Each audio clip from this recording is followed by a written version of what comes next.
एक बार तुलसीदास अपने इष्ट श्री राम के दर्शन की इच्छा लिए जगन्नाथपुरी की ओर चल पड़े। वहां पहुंचने के बाद लोगों की भीड़ को देखकर वह बहुत खुश हुए और मंदिर के अंदर दर्शन करने के लिए चले गए।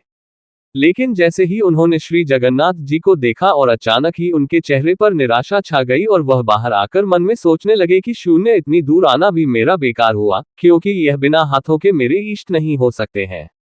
रात काफी हो गई थी तो वह थके हारे भूखे प्यासे एक जगह पर आराम करने के लिए बैठ गए। कुछ समय के बाद वहां आहट होने लगी और तुलसीदास को एक बालक की आवाज सुनाई दी जो उनका ही नाम पुकार रहा था। उन्होंने उसे अपने पास बुलाया और कहा कि मैं ही तुलसीदास हूँ। उस बच्चे के हाथ में एक थाली थी जो उसने तुलसीदास की ओर करके कहा कि लीजिए, जगन्नाथ जी ने आपके लिए प्रसाद भेजा है। तुलसीदास बोले, कृपा करके इसे वापस ले जाए। बालक ने कहा, जगन्नाथ का भात जगत पसारे हाथ, और वह भी स्वयं महाप्रभु ने भेजा और आप स्वीकार नहीं कर रहे हैं, कारण क्या है? तुलसीदास ने कहा कि मैं अपने इष्ट को भोग लगाए बिना कुछ भी ग्रहण नहीं करता, और फिर यह जगन्नाथ का जूठा प्रसाद जिसे मैं अपने इष्ट को नहीं खिला सकता, ये मेरे किसी काम का नहीं है। बालक ने मुस्कुराते हुए कहा कि यह आपके इष्ट ने ही तो भेजा है।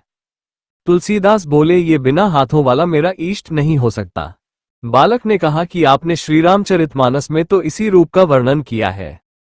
बिनु पद चली सुनई बिनु काना, कर बिनु कर्म करी विधि नाना, आनंद रहित सकल रस भोगी, बिनु बानी बक्ता बड़ जोगी। ये सुनकर तुलसीदास का चेहरा देखने लायक था। आंखों में आंसू, मुंह से शब्द नहीं निकल रहे थे। थाल रखकर वो बालक बोला कि मैं ही राम हूं। मेरे मंदिर के चारों द्वारों पर हनुमान का पहरा है।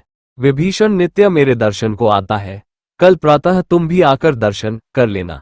ये कहकर वह बच्चा अदृश्य हो गया। इसके बाद तुलसीदास ने बड़े प्रेम से प्रसाद खाया।